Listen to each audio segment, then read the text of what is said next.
I'm seeing them and they still talking.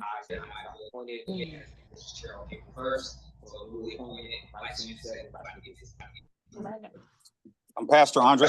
I'm Andre Miller, Reverend Andre Miller. I'm the Vice President for the Arizona State Conference, and I'm a member of the West Valley. My name is Sam Tyree. I was elected as your Vice President, and due to President Hope stepping down for some health issues, been able to step into the president role. I know that a lot of us are new to each other. A lot of us may not be new to each other. We hear things, we don't hear things, but nonetheless, I hope that we can all work together as one.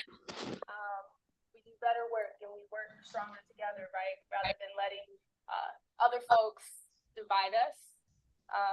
We are one community, despite where we come from. I know that Arizona is a transplant state, so many of us come from all over the place. And I know that historically, each of our branches have silos.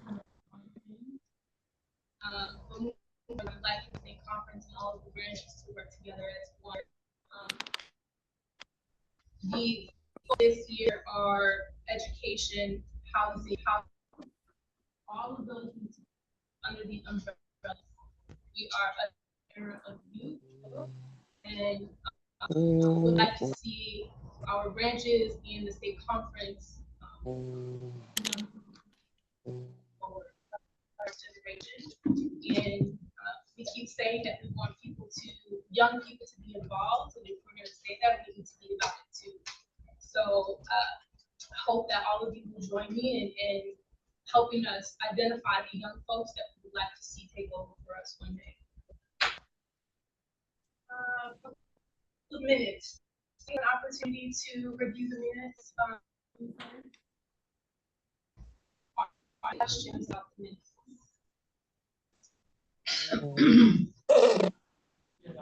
I don't. Can you get with our secretary, Ms. Angela, afterwards so that you can be added to the MailChimp? Yes, ma'am. Anybody else needed to be added to the MailChimp, the newsletter, the two of you. So you'll see our secretary afterwards. So she can get you added. For those that were able to take back in the section of approval, please. I move that we approve the minutes from the last meeting. Thank you. All those in favor? All those opposed? All right. Sports. Peace. Ms. Angela, would you like to go first for the East Valley? Hold it up. Can we do it? If you're going to do a report, can you go to the mic up and do it on the mic here? They're not hearing. Yes. Doing after.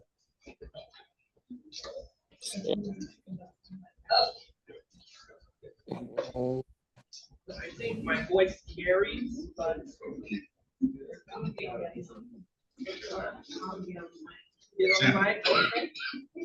was really scary.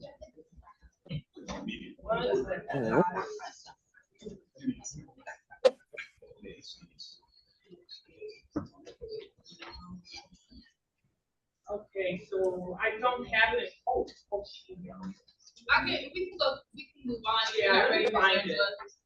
West Valley. Is there anybody on from West Valley, Madam Secretary? Do you see your President Farmer or Teresa Nyberg? Or Bishop Farmer?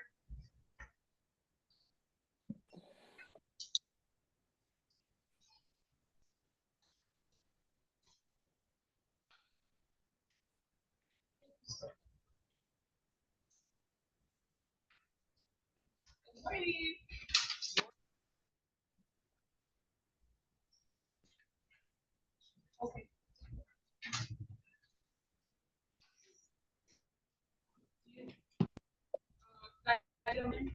Yes. Did you want me to buy him up?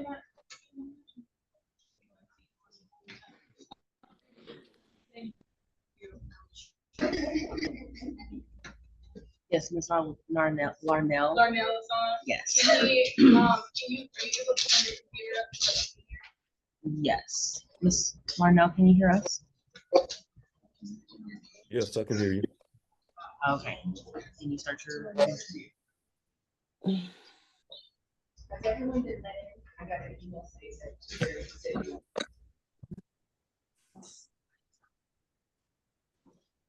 can you give your report, please? Farmer? This audio is horrible. You're great. Yeah. I can barely hear you guys. Sarah? Can you? Is that Into better? the mic. Can you hear me?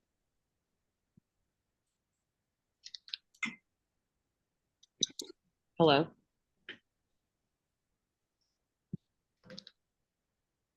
Mr. Larnell, Yes. can you hear us? Yes. Is that better? Yes. Okay. Hear you though, Yeah, and not, because I wonder if the mic is not picking it up. Okay. Can you give your report, please? Thank you.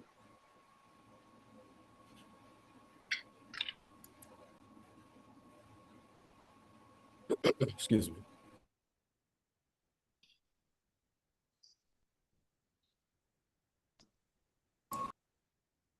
Mr. Larnell, can you hear us?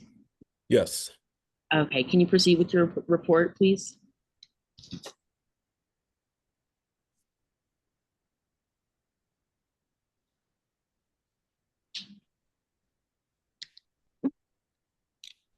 Okay, I'm having some issues here too. Can you move on and then I'll come back? Sorry about that. That's okay.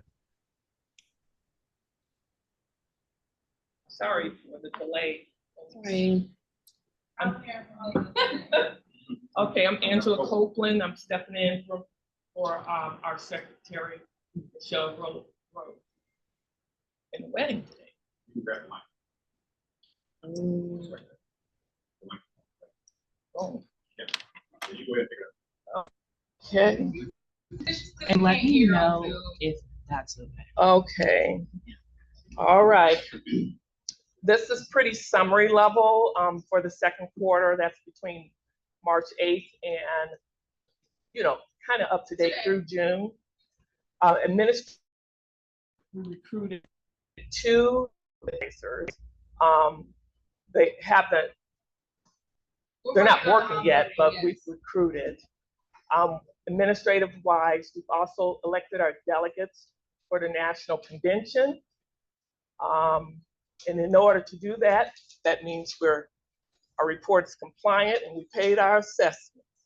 Okay, executive committee attended the training, the CRATI, and civic engagement and political action.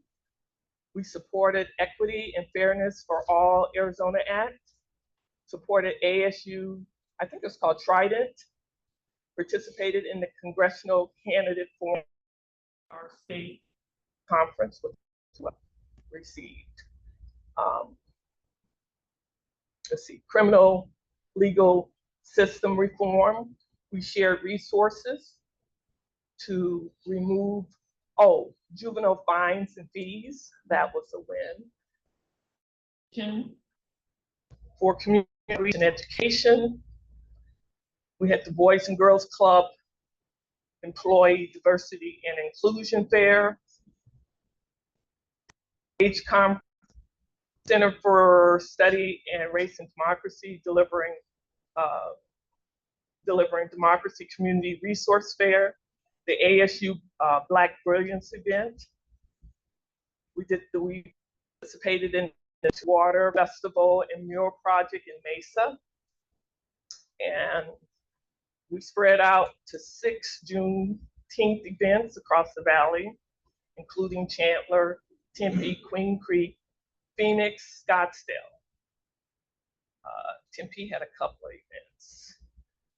And for legal redress, I believe we investigated and closed 22 complaints of discrimination. Our membership declined less than 1% for this reporting period. So this is a very condensed. Thank you. Thank you. Would one like to go next? Is he ready? Larnell, would you like to go next?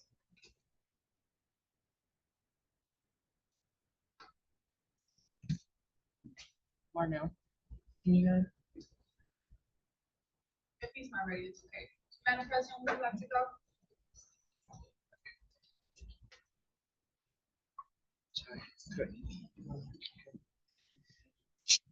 Thank you. Okay, good morning, Maricopa County Branch. Very brief summary. We had our Freedom Fund dinner, April 26th. Participants there, you know, that was a huge success. Back at COVID, also we were able to be represented at over 5 different Juneteenths, and we applaud. Thank you for the state organizing the Footprints event. Heard that was a great success. I didn't attend that one because I was up at a different one, but you know, accolades for that opportunity. Also, just very briefly, over the first quarter, we have recorded about at least 600 different response to requests from constituents and help them with whatever their requests were. You know, those, we get all those calls, whether it's workplace discrimination, folks saying that civil rights have been violated, unfair housing. So we try to categorize those different responses, and collectively over the first quarter, it ranges about 600 attempts to assist the constituents in our area. So thank you very much. Tucson. Did you see Dr. Meeks on? I do. Dr. Meeks, would you like to go next? Sure. Hello, can you all hear me? Hello? Yeah. Can you all hear me? Do I need to speak up? Yes, we can. We can hear you, Dr. Meeks. Okay, great. All right, good. Good seeing you all this morning. Thank you so much. Quite a bit going on here. Can you all hear me? Oh, I get feedback. Yes. Okay, I'll just keep talking. All right, so we are doing a lot of work down here in Tucson, as I know it's happening across the state. Our criminal justice committee is doing lots of great work. They have 4 areas of focus, and just to tell you a little bit about some of what's going on there. With jail and bail data, we have really been pushing to get information from our Superior Court and our sheriff so that we can have information to make some useful decisions for our community. So we are consistently staying in contact with our local leaders so that we can gather that information. We did have had some ongoing communication about some different things that have come up. You'll find this in the report. I won't give you all the details, but has to do with a judge who was not reappointed that we found was again handling initial appearances. And so of course we expressed our concern about that and found out that will no longer be the case after July 1. So we are pleased with that decision. Another area of focus has been death due to opioid overdose. Just recently at our committee meeting, we hosted the Tucson Police Department folks. We had the chief, we had 3 of the deputy and assistant chiefs there as well. And we talked about a collaborative plan that the city of Tucson and Pima County is establishing to address fentanyl. And they want to do that through, of course, education, prevention, intervention, awareness, all of those things. And so we are committing to do our part to educate, especially our young people. One of the things we talked specifically about was just knowing that it looks like candy. So for children, they might think it's candy, and that, the outcomes of eating what they think is candy could, be life and death. So we're definitely going to be doing some educational pieces about that, possibly doing a public service announcement with our police chief. We were encouraged to continue the pressure that we've been putting on our local officials, which is really helpful for us because it means that they're listening to us. So it is a reminder for us that, stay with it because people are paying attention and they're listening when we speak, specifically when we speak. Another area is the officer involved deaths due to use of deadly force. We continue to request information and public records, specifically about a former police officer who shot a man who was a wheelchair user. And so we are awaiting information. We've already submitted that, so we're hoping to get some of that information back.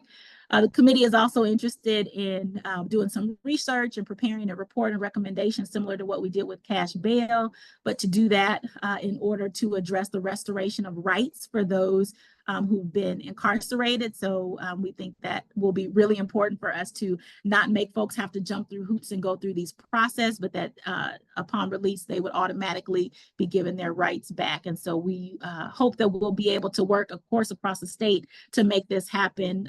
But we're willing to do some of that research and then identify a state legislator who might be able to sponsor a bipartisan bill. We also have been hosting candidate forums. We know, of course, with it being election season, in May, we hosted a forum for our constable and justice of the peace candidates. Sadly, not one of our constable candidates participated. All of them that were in contested races for the primary were invited. We hoped that this would be an opportunity to also educate the community about what a constable does, what a justice of the peace does. But unfortunately, we didn't have that because they didn't participate. And we did have 2 of the justice of the peace candidates who participated, but they were also not, they were in different districts. So that went well. In the report, I have links to the articles that were written as well. So that's what's kind of going on with our criminal justice, with education. We've been doing some advocacy to advocate for the retention of the Equity, Diversity, and Inclusion Department in our Tucson Unified School District. There are lots of things going on with efforts to possibly eliminate that department. We did write a letter to the Arizona Daily Star here locally. Lots of folks have been asking, you know, what is NAACP going to do about this? Why aren't we doing this, that, and the other? And so, you know, of course, with these kinds of things, there's lots of pieces and rumors and things like that. Our position is not about personnel. It's not about picking sides, people, any of that, but just very specifically about advocating for the retention of the Equity, Diversity, and Inclusion Department within the school, because that impacts our children, which impacts our future. The committee is also looking forward to presenting a viewing of the film Right to Read. You may have heard about this in the collaboration with NAACP, and so we are hoping that sometime this fall we'll be able to partner with the school district to show this as well. In the world of housing, we've been doing work, as you all know, and has been happening across the state with Senate Bill 1432. We know that has passed, but we want to make sure that our homeowners associations know that. And so we have drafted a letter that we intend to send out to the homeowners associations to notify them about the bill and to share with them, you know, what they can do to, you know, give them the steps so that they can implement that. So we're really excited about making sure people know that this happened. We're also doing a sort of a collaboration with the Pima County that has created a prosperity initiative. And the purpose of this is to develop a wealthier, you know, community and to think about generational poverty and improve opportunities. And so they have 13 goals that they want to achieve. And so we are prioritizing those and then sharing our feedback on what we believe should be priorities for the county when they work on this. And we're also looking forward to hosting a housing fair at some point in the fall. Let me know if I've gone over my 5 minutes. Of course, political action. Oh, I saw you come forward. Vice President Miller, I'm done. Okay. No, okay, he's talking. I'll keep going. We're doing some voter registration and education work. Again, another forum, Pima County Attorney and the Pima County Sheriff. Those, we had over 200 people who participated. Thank you if you joined via the live stream. This was a partnership with the League of Women Voters, our Interdenominational Ministerial Alliance, and Delta Sigma Theta. Well, great turnout, and I think people learned a lot. We're also planning an upcoming forum with the Pima County Board of Supervisors. We've got a scholarship that we have applicants for, and we are excited to work on that. Our women in the NAACP is supporting a young lady to participate in a camp. We've got our Freedom Fund coming up in October 5th, so please save the date. We don't know who our speaker will be yet, but we did extend the invitation to our president and CEO, Derek Johnson. Have not heard back from anyone, and we asked them to let us know by July 1st. So that may not be happening, but we did put the invitation out. So Thank you. Time. All right. I see that. Thank you so much. With me, the flyers and the events that you have going on, and that goes to all of you. If you have events that are going on, make sure you send them to us so that we can put them up on our social media as well, please. Sierra Vista, do we have anybody from Sierra Vista? Oh, okay, moving You on. sure do. Yes, you do, ma'am. Thank you. This Okay, is Stephanie. Walls. This is Stephanie Walls. I'm the president of the Greater Huachuca Area Branch. And before I start, I want to talk to Ms. Donna Houston. You know, we're the home of the Buffalo Soldiers, so get in touch. Oh, absolutely. Absolutely. I'm working with Camp Naco. Look forward to speaking to you. Great. Thank you. Thank you. As far as our report,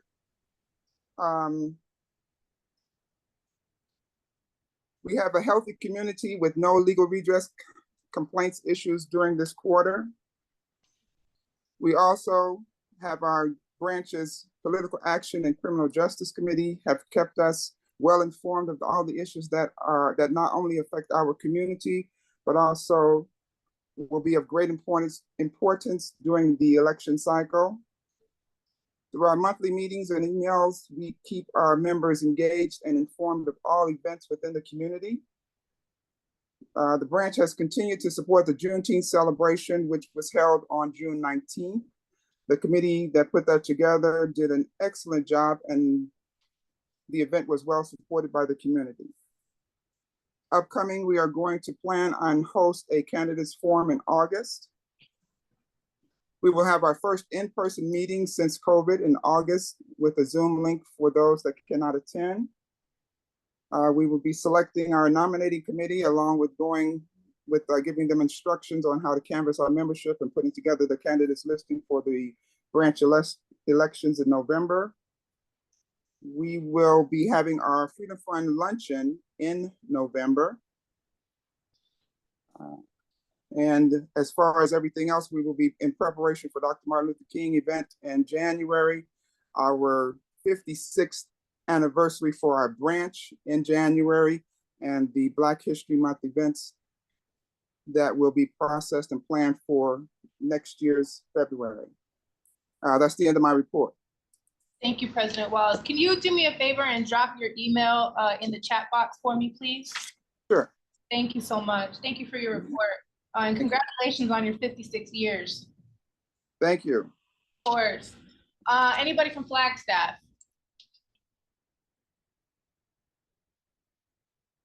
Hearing none. Mr. Quadro, would you like to give the human report? Sure. Yes, please.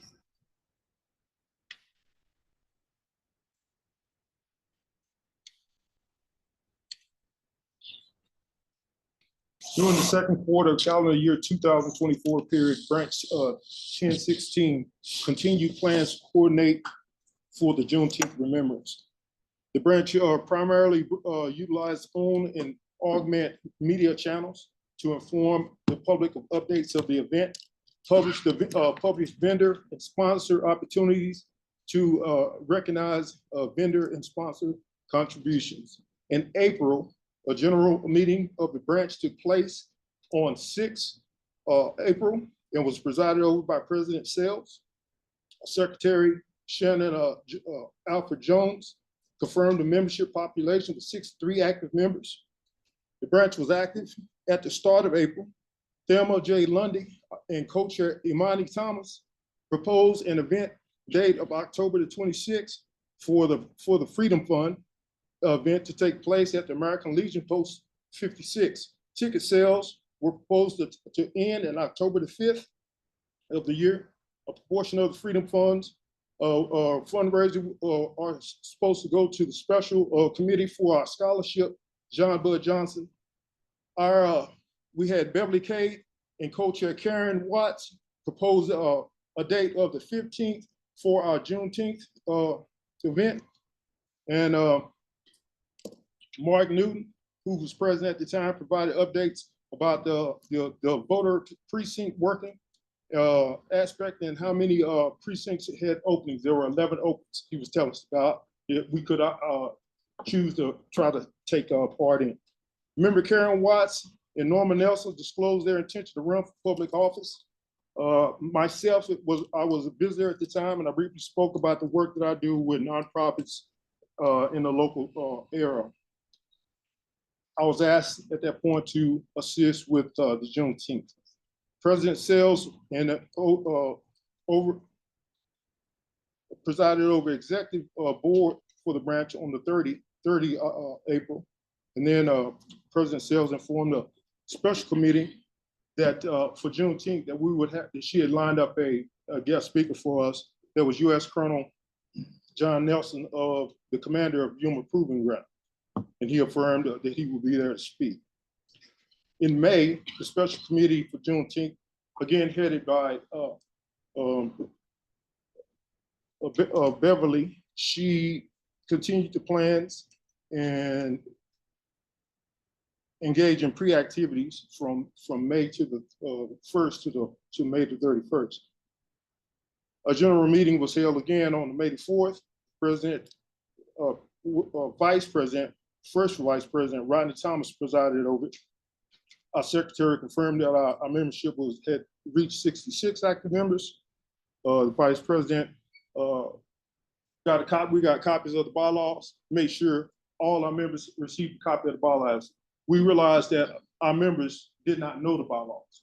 So in order for us to be successful going forward, it was imperative that all our members receive a copy of the bylaws. And it's not in this report, and I'm gonna deviate a little bit, but our plans are to create a membership program so that once we have members in, we're gonna have like a day or two class where we're gonna actually sit down with every new member and take them through the bylaws. That sets them up for success, having an understanding of what our mission, role, and function is. And then we'll also have an understanding of what exists, what opportunities exist within our branch. And then we can start to try to pull on their talents and try to activate them. We do not need members who don't want to participate, but leadership has to do the job to set them up for success. So as we develop our program, this is the approach we're gonna go through. So I'll go back into Vice President. I didn't realize you were here, so I apologize for that. But anyway, going back to the report, we continued that effort on Juneteenth, and then eventually we went through a series of television and radio broadcasts, and that was good. Beverly, she did a couple on radio and television. Our president did one on television. I did one on radio. Our treasurer, Michelle Smith, she was recognized and nominated for Nurse of the Year on May the 22nd. And then, we continued on into June. I apologize for that. We had a general meeting on 1 June. It was presided over by our president, Sells. We had a guest speaker from CASA. I don't know if you're familiar with CASA. It's y'all take it to y'all because I hear homes in the room. Anyway, we had them to come in, introduce their program, their training requirements for volunteers. There's a shortage of CASA volunteers in the county. And so we want to be an advocate to help get that word out, as well as, see if any of our members want to do that. That's a tough duty, but it also falls into our mission statement. We had 66 active members. Beverly at the time gave an overview of what the plans were going to be for Juneteenth. She briefed the executive committee, and we moved on through that piece. Yeah. So at the end of the day, Juneteenth was a focus for us overall. And beyond that, I haven't spoken because my understanding was we were speaking to the quarter. So if I misunderstood, I apologize. That's it. Thank you. And for those of you who don't know what CASA is, it's court-appointed special advocate. It's kind of like Big Brother Big Sisters on steroids.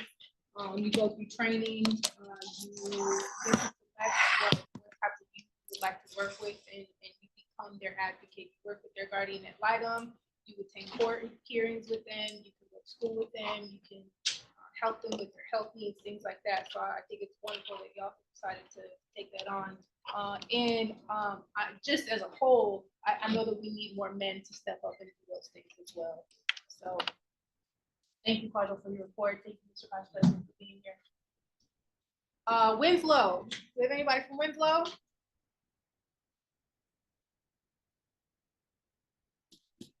Oh, okay.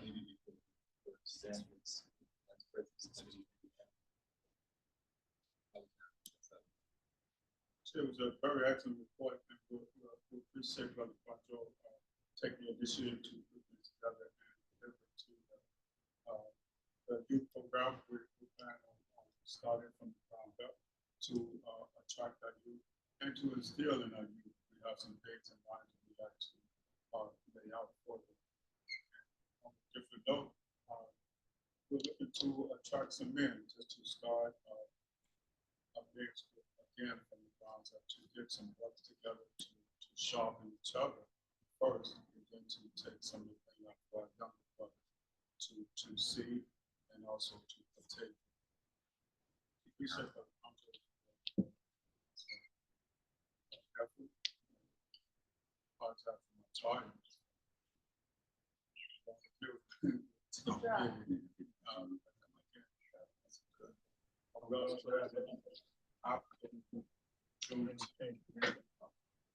to Special microphone.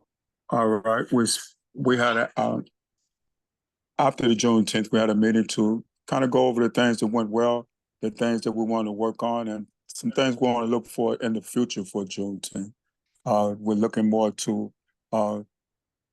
reach out to other organizations and other NAACP to actually join in and partake in that Juneteenth celebration as well. Thank you for your time. Thank you, President. And there's a young lady in the middle of the road. Ms. Shannon, will you raise your hand? That young lady right there is our state civic engagement director, that national hire. And she can help you with some of those membership things. We'll talk a little bit more about that later today. Pinal County. Anybody from Pinal? Parker? Anybody from Parker?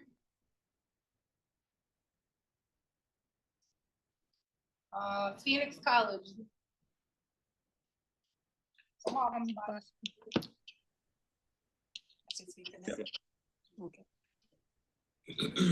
The second quarter report. yes. You want me to stand? Well, we for second quarter we really didn't have much on our calendar just because it's close to commencement. I feel like my back is to it, as you guys too. So the only thing that we really had on our calendar was the All-Star HBCU Fair, which was in April. Other than that, we've been preparing for the national conference and trying to get our AFR situated. So we got another notice yesterday that the payment didn't go through. So we need to get that taken care of. And then we're preparing for activities that we have scheduled for July.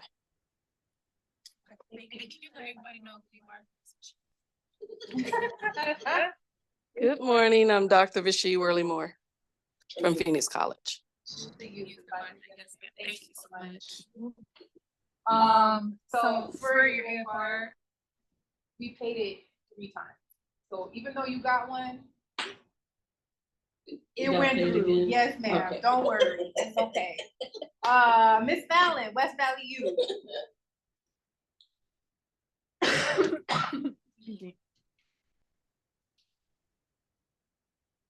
The mic? Mm-hmm. Okay, awesome sauce.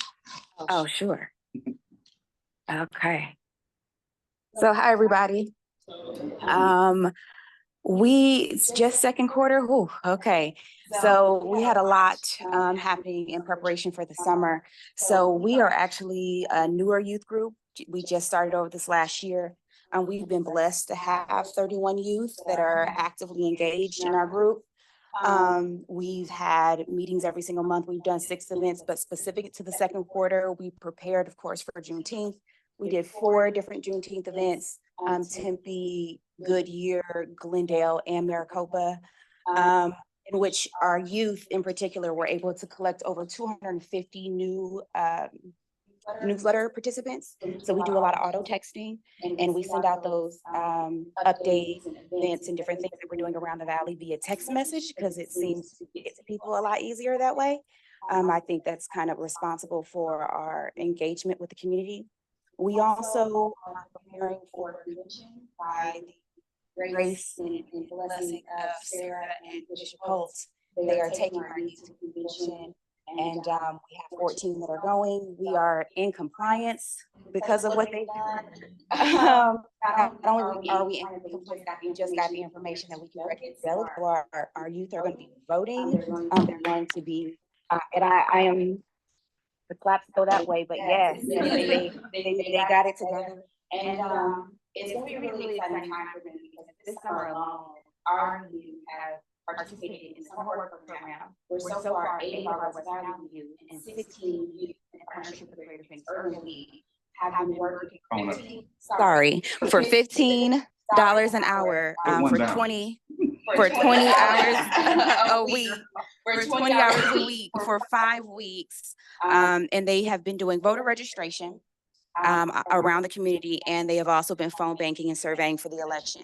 So we have so far 16 that are doing that. By the end of the summer, we think that we'll have about 20 youth that would have done that for 5 weeks and made $15 an hour doing it for 5 weeks. So excited about that program. It is taking a lot out of us. We're practically living at the church every day now with them in the evenings, but it's so worth it for them to be engaged the way that they are. And now we're just in preparation for the convention and getting them ready and their travel plans. And it's been super exciting working and supporting them. So that's what we're doing. And me personally and Ms. Asher, we are now trying to help the state set up and make sure that we have at least 7 new youth chapters that pop up this year. That's why we're collecting signatures so heavily, and phone numbers and emails and texting out every day, because the goal is to make sure that we have at least 7 active branches by the end of the year. That's what we got going on. All right. Who do I give this to? Right here? So if you are in Miracle or in the West Valley, if you'd like to help our youth program and the youth who are working and volunteer some of the hours, I'm sure that Ms. Fallon would appreciate that. And also Ms. Fallon, she's very humble, but she will be in the run-in to become our state youth advisor. And so we look forward to that as well, now that we are as a state conference in compliance and can have elections. Yes. Tucson Youth, is Miss Lorna on? Yes, I am. Can you hear me? Hello? Good morning, ma'am. Okay, can you hear me? Yes. Okay, good morning, Madam President, Tyree, officers and members. Our Youth Council is happy to announce that we have 5 new members join. We are compliant with our AFR, and we had elections for new officers, which I attended the new officers training for our council. And going into May, we took part in a teen court, and we learned how to be jurors. Then took part in 3 trials that decided the outcome of youth with misdemeanors. Also, Dr. Laura Banks Reed, who is a civil rights leader and our first African-American female Tucson branch president's mural was unveiled at that place as well. And it was an exciting time for our youth to not only learn how to vote, but to anticipate what will take place when they're old enough. Mind you, none of our youth are old enough to vote right now. So please, this election and every election, vote for their future. Next, the youth volunteered at the diaper bank, packaging women's menstrual pads to go.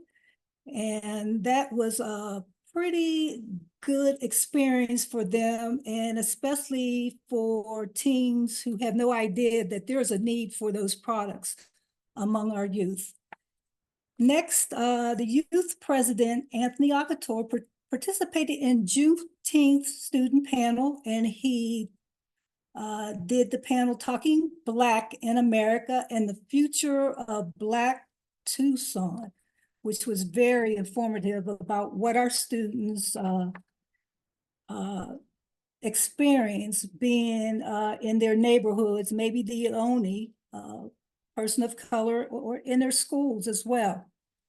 Also, we had a wonderful hot time at the Juneteenth, where we shared a tent with the adult branch, and they were able to meet the community, ask civic questions for rewards, and answer any questions about our organization. We were trying to build membership, and we also were inviting them to attend the candidate forum for Pima County Attorney and Sheriff. Next, our Women in the NAACP is sending a youth to Hattie B. Girls Camp for the 3rd year in a row, and we're very appreciative about that experience. And our youth council will be represented by 3 youth at the National Convention coming up in July 11th, I believe, and they have secured their accommodations. I'm going to register them today.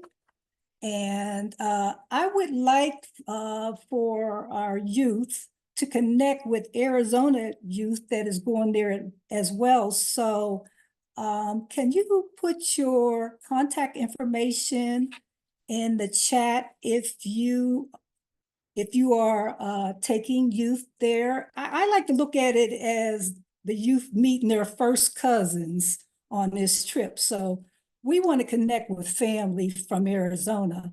And I'd like to thank all the Tucson officers, members that supported us. We had a pop-up fundraiser for popcorn. Thank you all for your support, and I'll see you in Vegas.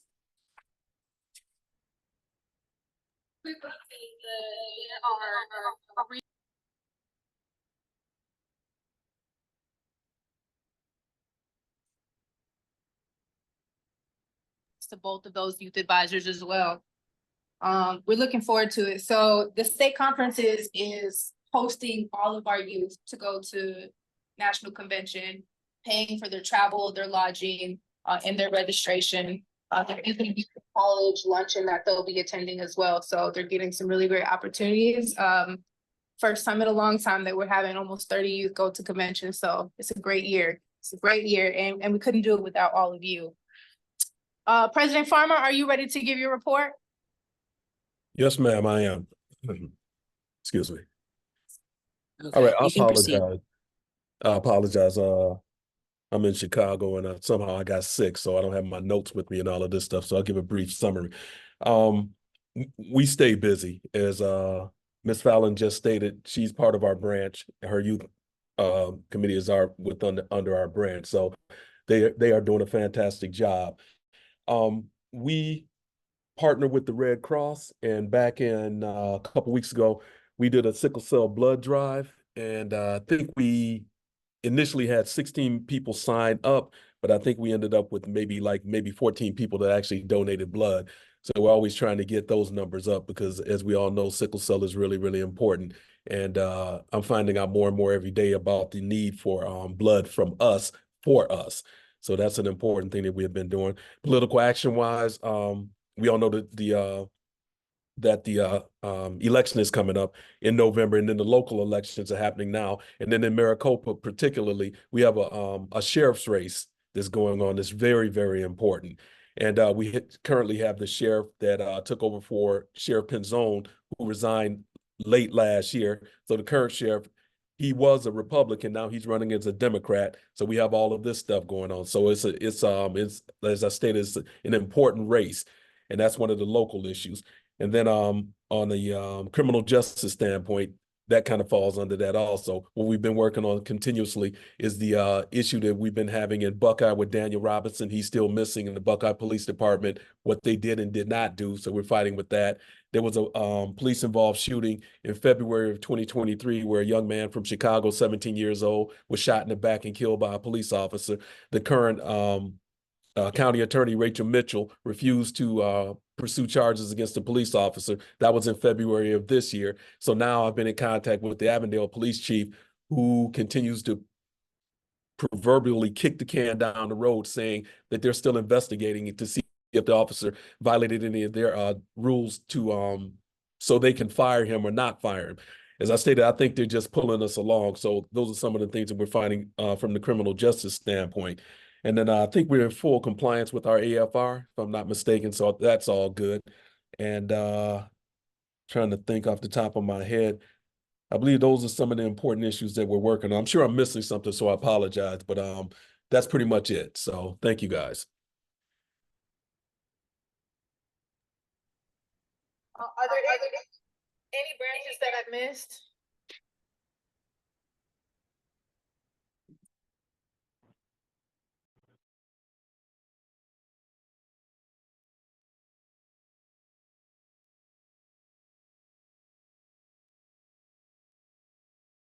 As a guest branch, may I speak?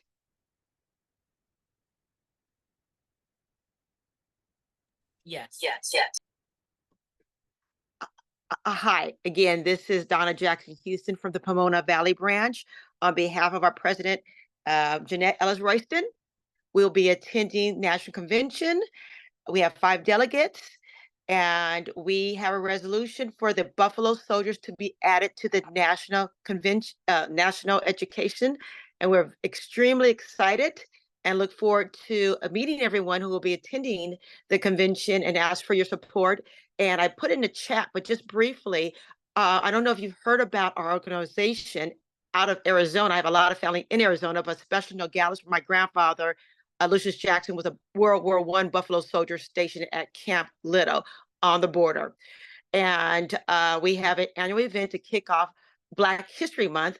And we have partnered with Camp Naco specifically and Sierra Vista, Fort Huachuca, yay.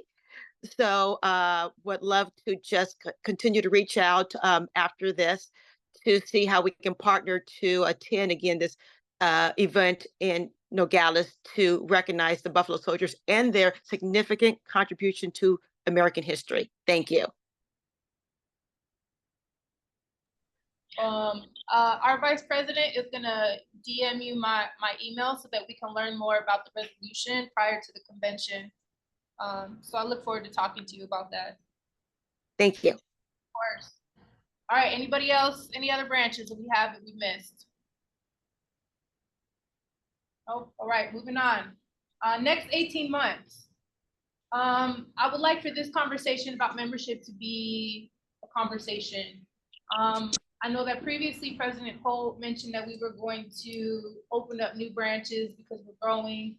I don't think it's a secret to anyone that Maricopa itself is the 4th largest county in the nation, and we continue to grow. And so there's need for expansion in general. I did have a chat with President Hardin about what expansion could look like, in the sense that maybe we just need to focus on the branches that we have and help them grow their membership and sustain those memberships.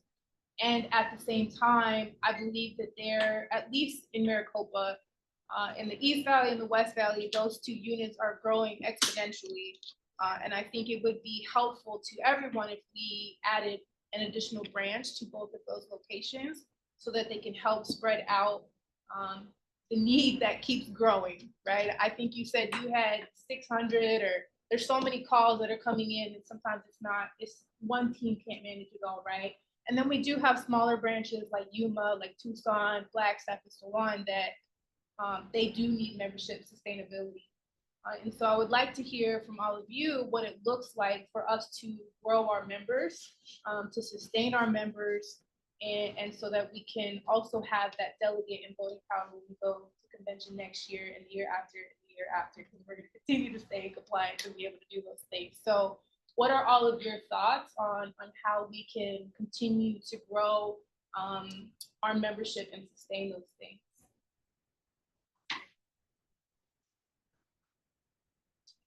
Member orientation. Okay. New member orientation.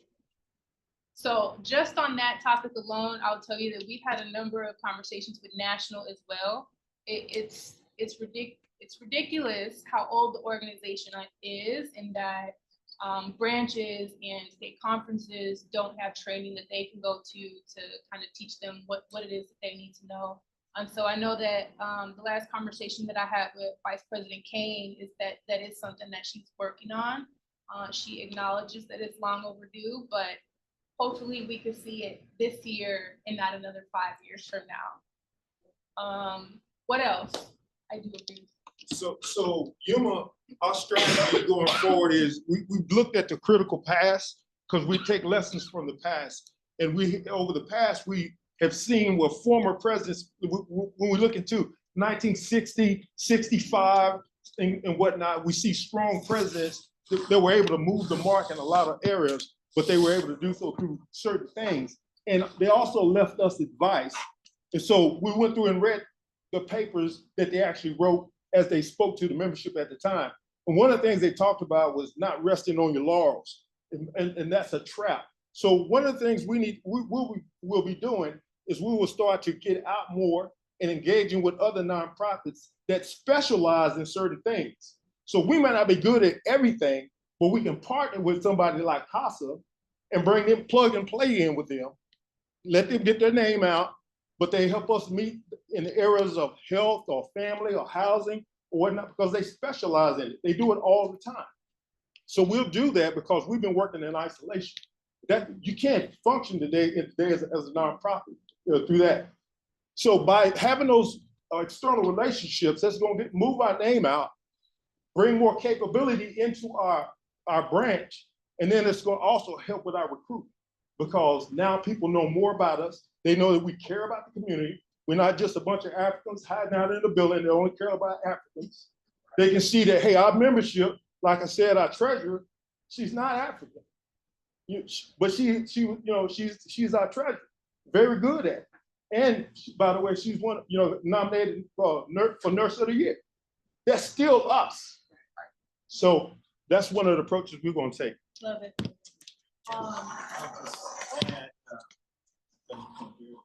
Sure. I'm sorry. I would just add, Madam President, Executive Board members, I appreciate what Yuma's doing specific to Yuma. And before we expand and start implementing or chartering new territory, there are a number of branches that need help. They need to be supported. They need to see us, maybe even a state conference in Yuma. Pinal County is right down the road. Flagstaff. You called out several branches that are not present today. And we need to invest in what's already established. I see the need to actually one day be in Maricopa, not just Maricopa County, but Maricopa, which is Pinal County, to expand there, because that's one of the largest and fastest growing communities of African-American people in the state. The NAACP, and one of the good things about us being at the Footprint Center, shout out to the East Valley for sharing that information initially and got us on board, and we were able to coordinate, and we appreciate the Maricopa branch being there and the East Valley branch being there, and it put us in a different environment. Also, our chaplain, the religious chair, Brother Forte, being there, because the NAACP, as we all know, is one of the most diverse organizations of its kind in its implementation all the way back in 1909. But people don't know that. They do perceive us as being a Black organization, but that's not all bad, because in this day and time, we need to champion that too. But before we expand, and I see the need, I'm not against it, but I would certainly like to see us strengthen those branches, invest in the branches that we have now, time, effort, energy, and make sure they're in compliance. They're going forward, doing what's necessary to continue to be those individuals that we need them to be. Maricopa's, anyway, I won't get personal with that. We're repeating ourselves, but I would just like to see us invest in what we have before we start to branch out. So before you go, Dr. Harden, I want to share, Brother Dio, that myself and President Tyree, we have been reaching out to all branches throughout the state. So we do have visits planned all throughout the state. So we plan on getting on the road this week, actually, going to a branch several hours away. So that is the goal, to make sure that we strengthen all the branches that we actually have. Because to be honest, many of the branches that we have been allowed to run in a way that was kind of unchecked. And so that wasn't conducive to the growth of branches, because a lot of them became personality driven, or they became lax in what we were supposed to actually be doing as an actual branch. So we're getting a lot of pushback, but we're trying to make sure that we get ourselves on the right path as an organization for the state. So that is something that we are doing. And so that is coupled with the conversation of what does it look like for us to grow? Because like you said, like even Maricopa, you know, the great influx of people that are coming in, and there are definitely needs that we need to address as an organization. So we are doing that in tandem, making sure that we get to every branch. Hey, you got a charter, what's going on? You don't have people, what's going on? What's the problem? And so the president has also made it known to branches that we're not going to financially undergird malfeasance, if you will, right? Meaning that we're not going to pay for the sins of a branch. No, what do we need to do to make sure that you are an effective branch and are in compliance? That's what we want to do. We don't want to just pay money. We want to make sure that we are operating as actual branches of the NAACP in the state of Arizona. So we are. Thank you, Vice President. There you go. Well, the preacher just said everything I was getting ready to say, so church is over, right? Okay. I guess all we have to say is amen. Okay. But basically, yes, I was getting ready to say pretty much the same as making sure that we get out into the far reaching areas. And just a fact that some of you may know is that Arizona, we are the only standalone state conference, right? All the other states, like we're in the region, but we're the only standalone state conference. Like Hawaii's combined with California, even as large as California is, they are a combined state conference. So I was just going to share that regardless of which method you choose, road you choose, we'll support either. But I think it's real important for us to maintain that standalone state conference status that we have. And it's so glad that we are finally compliant, because we haven't been compliant for the last 5 years, I think. Yeah, so my applause to the incoming officers to get us compliant. And I think that's premier, right? High is that we stay, each branch stays compliant so that we don't have to share with another state conference, you know. So yeah, and DL knows, you know, all the knowledge we need. So Thank you, President Harden.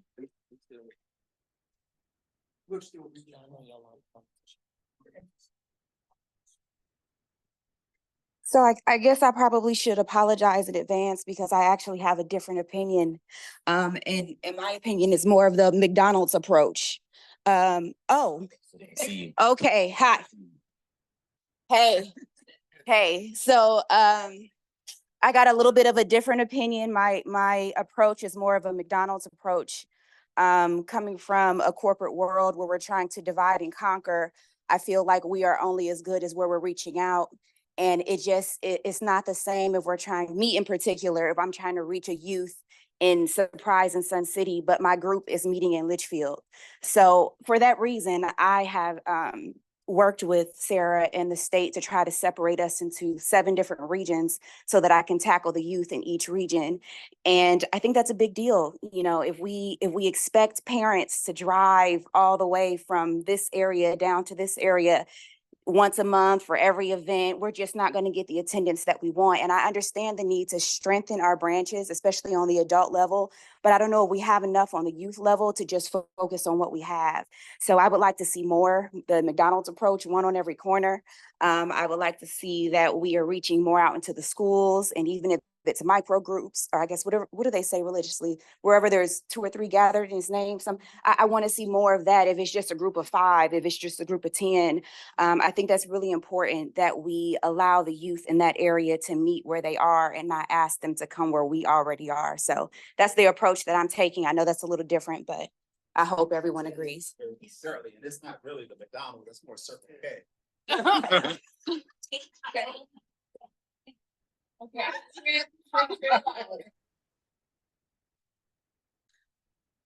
Literally. Okay. President Sears? Yes, I do see Iris Ma is also has had her hand up. Okay. Oh. Thank you for the opportunity to speak to this issue. And it was good that Ms. Fallon was the last person who talked, because I actually do want to speak to the youth issue. And I believe I have we had a brief encounter at one of the Juneteenth events, and she was able to actually show me some of the things in the toolkit. As we're talking about foundational things, and as she speaks to the youth, I think it's important that we share those resources, because I know here at the East Valley NAACP, we would benefit tremendously of getting those protocols in line. So I think our toolkits that we use, and I know we've shared out many resources to the state as well as other branches. I think we need to have a few more webinars or seminars where we actually get together to have standard operating procedures, that we have the toolkits, because there's many of our branches that have wonderful things that some of our branches that we're talking about need strengthening. We have the toolkits, but they don't have the tools that we have in our box. So I am totally not against expansion, but I'm also, as you spoke to the Circle K or McDonald's approach, one thing that's foundational about it is the systems and the tools. And right now, our branches do not have the systems and the tools to actually go forward effectively. And as we bring on more branches, as we're talking about the struggle with the AFRs, that becomes a whole nother thing to take on if we don't retool and have solid foundations that we're building on. Thank you, President Sears. Ms. Iris? Hi, can everybody hear me? Yes, ma'am. So this is my first meeting ever, so I apologize if I'm not fully informed. So my question is, I hear a lot about reaching out to the youth and what can we do, but my first question would be, have we asked them how they want to be reached out to? Do we have any sort of podcast? Do we have TikToks going on? It's great to say, you know, we want to up our membership, but if we are not talking to them how they want to be spoken to, if we are not addressing the issues that are important to them, then nothing that we come up with is really going to help. So that would be my first question. How are we asking them what they want and what they need and what we can do to get them to join? And then my second follow-up question or other question would be, what about the possibility of partnering with other organizations that aren't Black or African American? Because I'm assuming that Hispanic groups or Asian groups are having this same problem. Our needs, basic needs for the most part, are the same. So if we partnered with them and had a big event inviting all minorities to come together in one space to then find out about their kind of people's access and stuff, I'm not really saying that correctly, but that could be a new and different way to get more people engaged that don't look like us, but they have the same issues and they need the same things addressed. And that's the way to kind of foster partnerships that we wouldn't necessarily think of. Did any of that make sense? Yes. Can you tell us who you are and where you're from? Oh gosh, that's a loaded question. I mean, like, what branch? What branch? Oh, I'm not a branch. I'm literally not a branch. I saw this on Facebook, wanted to get involved, was hoping to come in person, didn't wake up in time, saw the Zoom meeting, so I'm not involved in any of this at all. So let me help you real quick. So what we'll do is I'll drop an email address in the chat for you. So there are a lot of things that, like you said, when you opened up the conversation, you said there are maybe some things that you don't know. So there are a lot of things that we are doing in concert with other organizations to push the needle. But again, this is it's something that does not happen overnight. So I'm going to drop an email address in there for you to make contact with the president. And then we'll make sure that we get you in our email distribution list or whatever the case may be. And then also we can have a conversation with you about membership. You can do life membership or you can do regular. Okay. But we will make sure that we get you in the loop in terms of what we are actually doing, because there are a lot of great things that are happening in all branches, East Valley, West Valley, have been given. So we'll make sure we in the loop. Perfect. Thank you. Thank you, sir. It is important to notate too that while the NAACP started out as an organization for us, by us, right? National has moved to a space where we are advocates for all oppressed people. It's not just Black people, it's brown people, it's Asian people, it's white people, it's everybody, right? It's the queer people. So yes, we are an organization that was founded in history for us, and like everything else, time moves forward and we do better.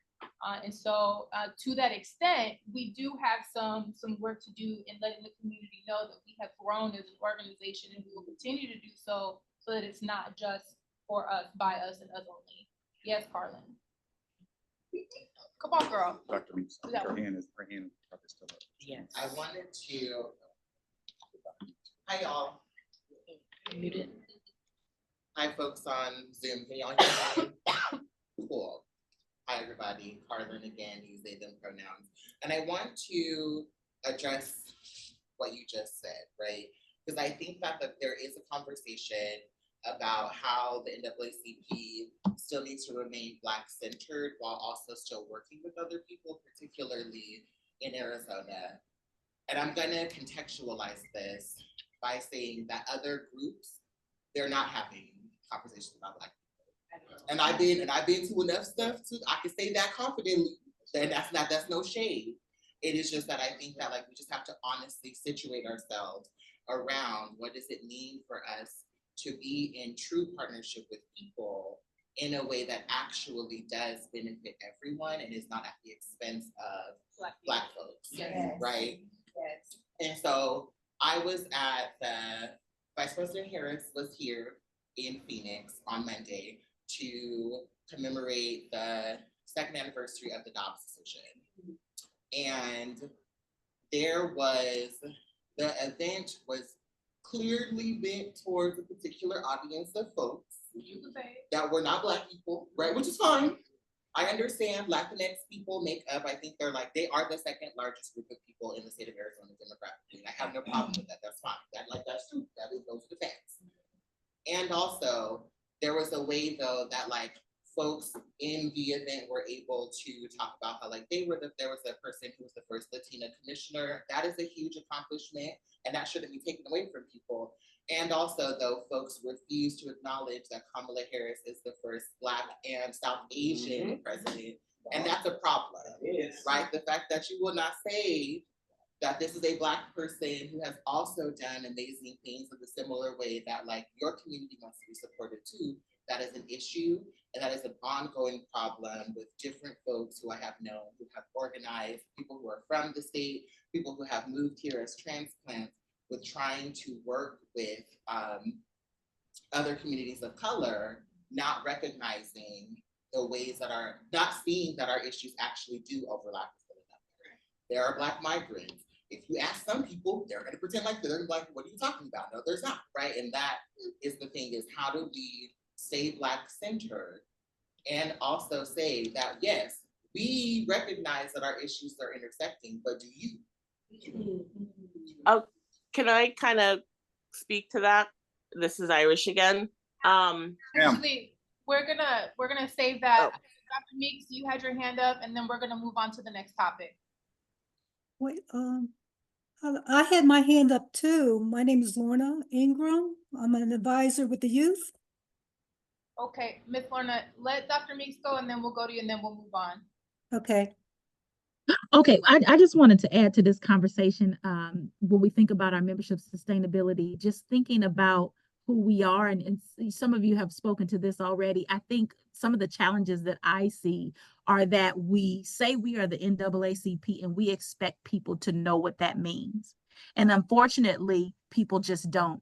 So what I propose is we just need to do a better job. Someone said it, a podcast. We need to make sure we get this website out there. We need to have the t-shirts, have the water bottles, talk about it everywhere, because what I'm seeing, and I also work on a college campus. So I work at the University of Arizona, and I see it in the college students. I see it when folks, are invited to be a part of organizations. We are a legacy organization. And so I would say our more seasoned folks know what the NAACP is, but younger folks don't know.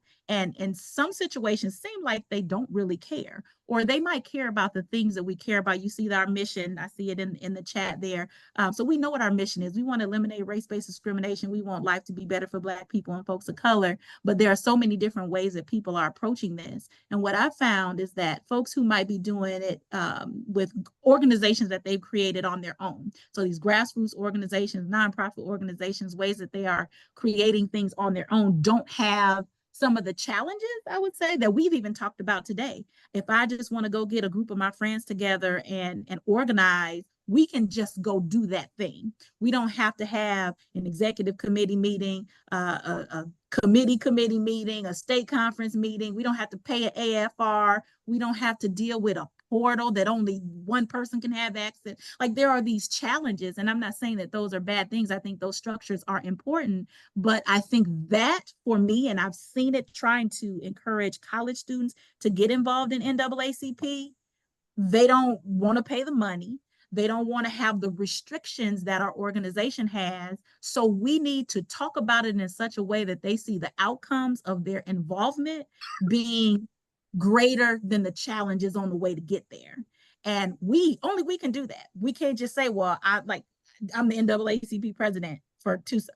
Who cares? What does that mean? What are you working on? What are you doing? And I just think we need to do a better job talking about that and changing our message. When we talk to one group, we might highlight one thing. You're talking to another group, highlight something different. So I just think collectively we have to do a better job in sharing with the community who we are, what we do, and why we are still relevant. That is all. Thank you, President Meeks. Ms. Lorna? Yes, and I agree with Dr. Meeks, what she has stated, and I'm going to be brief because she has really stated what I was thinking. And also, I got involved with the NAACP and the youth because I wanted my kids to learn about civil rights and their history. And that's how I connect with other parents, grandparents, and family members. They want their children to learn about us, the NAACP, because they have grown up with the NAACP, but our kids, they haven't, and they could care less. So a lot of these parents I speak to have to make their kids come to our meetings, but once they get there, they're fine, but you have to make them. Also, to encourage them as to come and join. When my membership supports us and gives us a donation, I turn around and use that donation to buy them a membership, and that starts the membership process for them, and then we continue along that path. But they have a lot of events that they are involved in, weekends, evenings, so the NAACP has to be a priority with the parents and grandparents and whoever will drive them to this event. And that's all I wanted to say. Thank you, Ms. Lorna. So, yes, sir. Come on, real quick. Yeah, real quick. Because I reject the notion that people don't know what the NAACP is, because Negroes find us when they get in trouble. Let me say that. And so y'all know who we are and what we do. I would like to also just speak to the point. I'm sorry, Roy Tatum, Civic Engagement Chair of the Arizona State Conference. I would like to just make a point of your opening suggestion of expansion. May I suggest and propose that we create a steering committee to investigate and research some of the best ways to pursue the expansion methods, and we report back. And the committee can report back throughout the next few committee meetings, state conference meetings. So For those that are interested, let's have those conversations. Thank you. And I want to say something to that as well, what Ray just said. You know, oftentimes when we see things that are failing, we don't want to take responsibility for our part in that.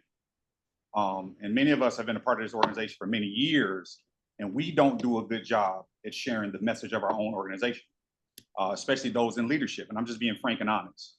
And so, like he said, when people have issues, they definitely find us.